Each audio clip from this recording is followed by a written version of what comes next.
Quem que é esse Melquisedeque, afinal? É uma pergunta que... é uma curiosidade que a gente tem. Semana passada você falou da Trindade. Não tem nada a ver uma coisa com a outra. Esclarece isso pra gente. Melquisedeque? Quem é esse cara, velho? Bom, esse cara é muito falado por mim desde minha tese de ordenação ao Ministério Presbiteriano e lá no portal também. Se a pessoa escrever Melquisedeque, vai encontrar lá 46 alusões específicas. Eu tô achando pouco. Até ontem eu suspeitei de que há um problema e descobriram que existe um problema. Realmente. E que nós vamos corrigir porque tem muito mais alusões do que vem aparecendo de uma semana para cá. Mas se for atrás de Melquisedeque, ou ordem de Melquisedeque, você vai achar muita coisa. Mas, meu irmão querido, em resumo, Melquisedeque foi um indivíduo que existiu na região da Judéia. Por isso se diz que ele é Melquisedeque, um rei, e o nome dele significa justiça e paz. Melquisedeque era visto como alguém que tinha vivido na região de Jerusalém, a cidade da paz. De modo que a própria ideia da cidade de Jerusalém está vinculada à existência desse personagem anterior à própria cidade da paz. Melquisedeque, rei a quem Abraão pagou o dízimo. Abraão reconheceu que tinha algo superior naquele homem.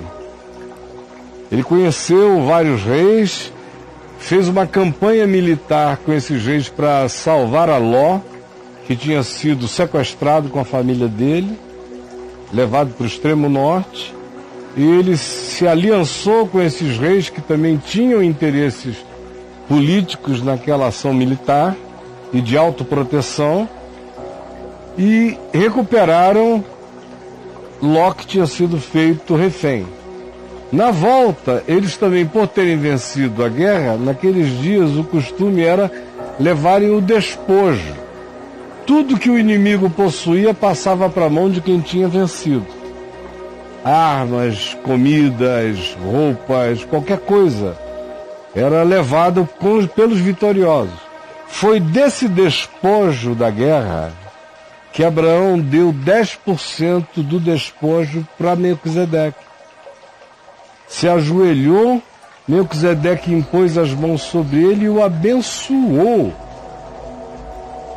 E disse: seja Abraão abençoado pelo Deus Altíssimo. E seja o Deus Altíssimo abençoado pela vida, abençoado no sentido de que se bendiga o nome de Deus na vida de Abraão. E Abraão pagou a ele o dízimo. Então a primeira dimensão é essa: esse indivíduo um dia existiu. Segunda coisa, ele passou a viajar no imaginário hebreu.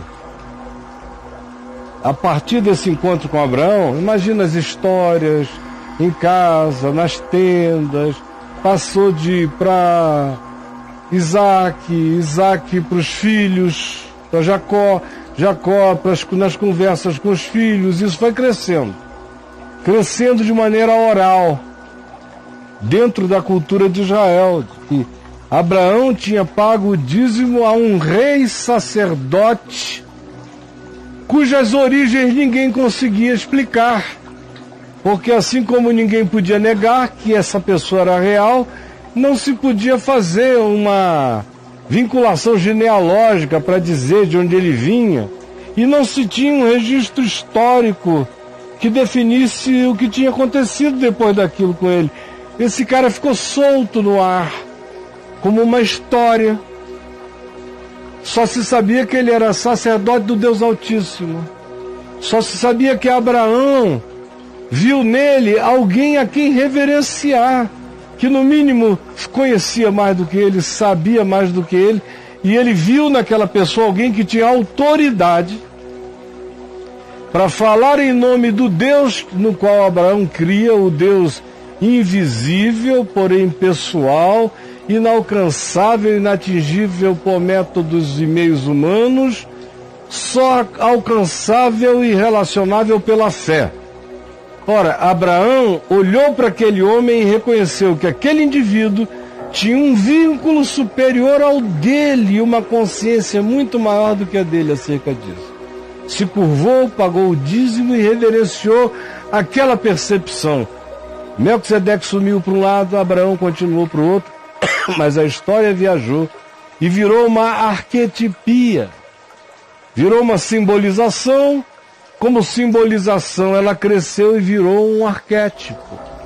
Nos dias de Davi, houve menção explícita de Melquisedeque na Escritura, feita por Davi, no Salmo, aonde Davi diz que aquele que viria, o rei maior, o ungido maior, manifestar-se-ia segundo a ordem de Melquisedeque, ou seja, essa coisa maior do que Abraão, maior do que os hebreus, maior do que a razão, maior do que a história, maior do que a explicação, maior do que o DNA, do que as genealogias, maior do que as fronteiras, maior do que qualquer que seja a justificação.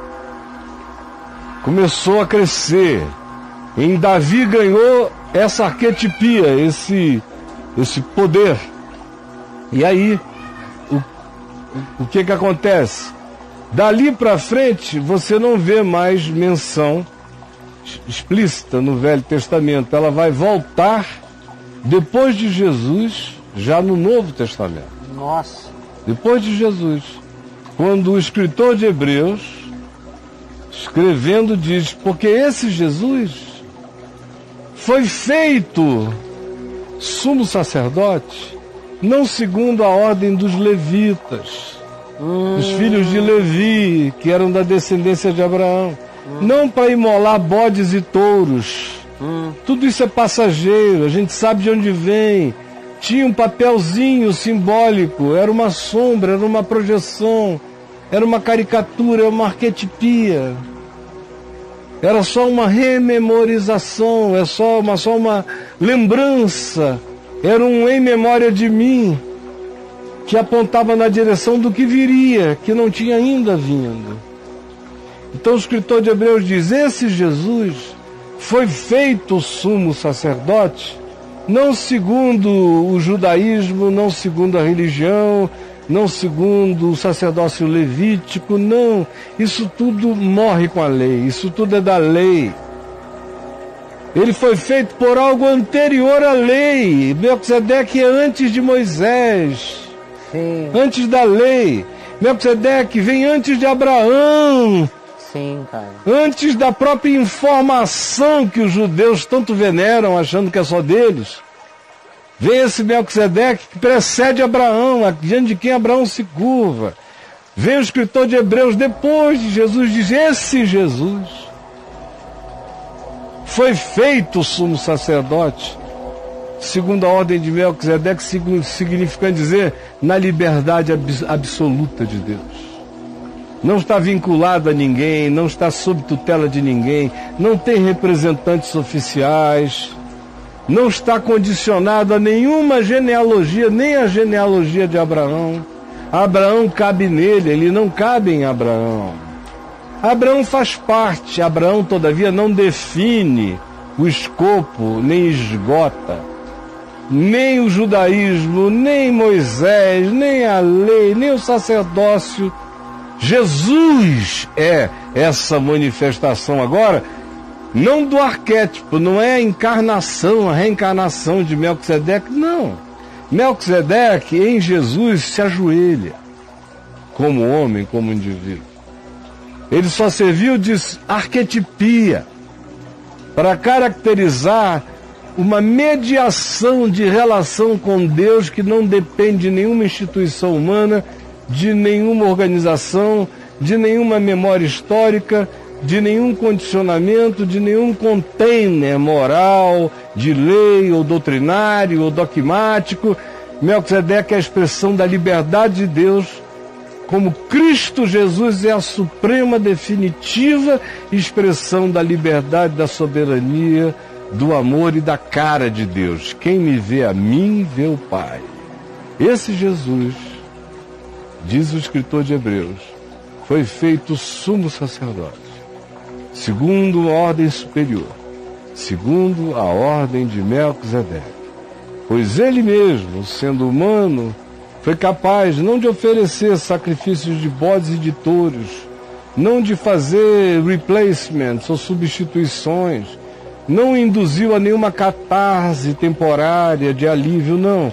Ele mesmo se entregou como oferta definitiva pelos pecados dos que sabem e dos que não sabem, dos que creram porque entenderam e ouviram, e dos que carregam só a pulsão de uma esperança que não conseguem explicar, espalhados por toda a terra e por todo o mundo. Esse é o significado final no texto de Hebreus acerca do que seja Jesus, o sumo sacerdote, segundo a ordem de Melquisedeque. Agora, no meu portal tem muita coisa, e nós estamos iniciando no Caio Fábio Exclusivo, logo, mais um curso. E esse curso, você não sabia disso, uma decisão de outro dia. Esse curso é sobre a ordem de Melquisedeque. Mas você já tinha comentado sobre isso, que ia fazer... Que eu queria, que não podia não fazer, eu falo nisso desde sempre. Eu estou há 45 anos falando disso. Então, eu vou fazer um curso para quem quiser muito mais profundidade e continuidade. Sobre essa questão. Sobre esse tema, da ordem de Melquisedeque. A ordem de Melquisedeque. Eu gosto do nome.